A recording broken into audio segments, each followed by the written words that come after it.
Okay, Naoya the Monster Inoue stops TJ Dohney at the very, very start of the seventh round. Now,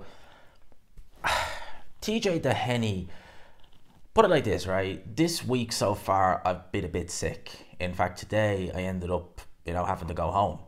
And I probably feel better right now than TJ Dohney would be feeling because it he took some big shots in there and he retired with it looked like an injury.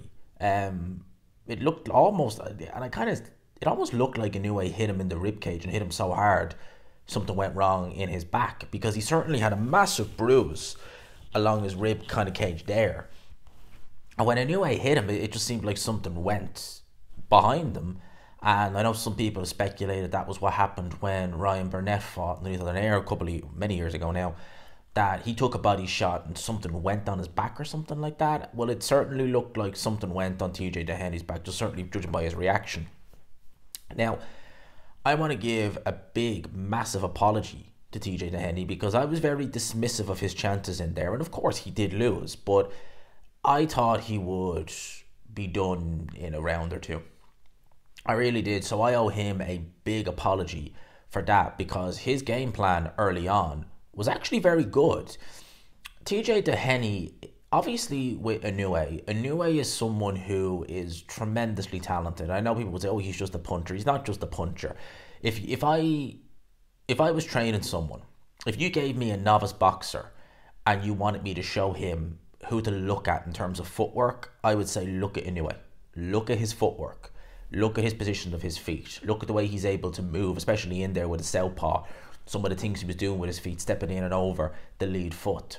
I would say look at Inoue's footwork and his balance. It's tremendous. It's not just punch and power. It's a lot of things. He's got great speed. He's a bit lax in this fight in terms of defense. But early on, TJ Doheney's game plan, it was a very interesting game plan, was to lower Inoue's punch output and almost fight the fight that TJ Doheney wanted. He wanted the fight fought at his pace.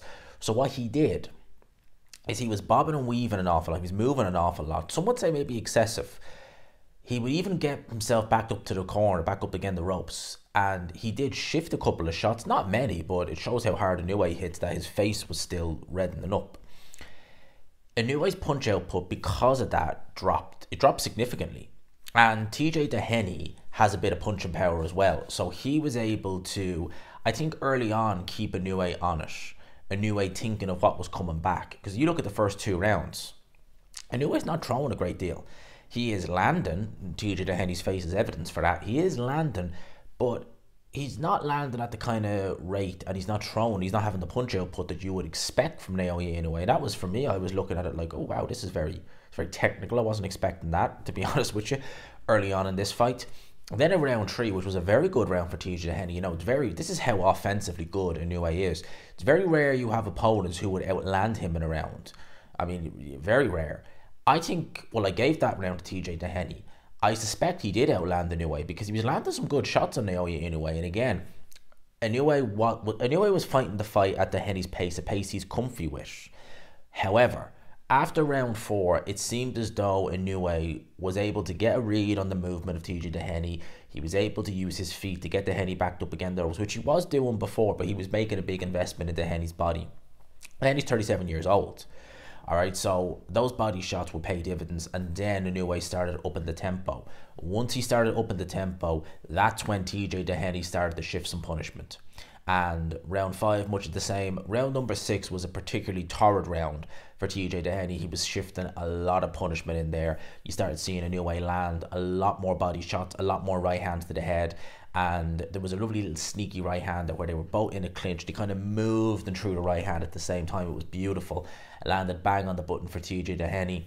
And after round six, I was thinking, okay, round seven or round eight, it's going to end now because Inoue's got into his rhythm. He's got into his stride.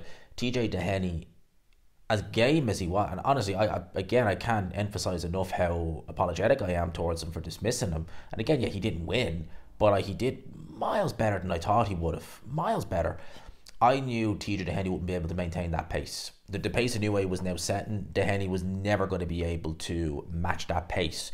So for me, it was like, right, writing's on the wall now. You gave a good account of yourself. Credit to you.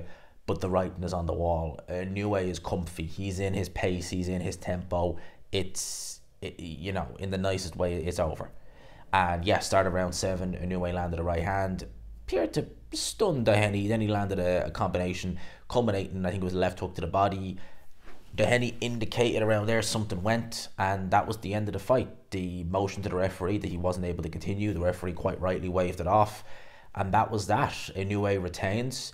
He now moves on, well, to what next? Who knows? I might do a separate video on Naoya Inoue and what he does next, because you have these people who are saying that Inoue needs to move up to 135 pounds, go to America and fight Tank. Why? Why would you move up, 3 weight divisions for what?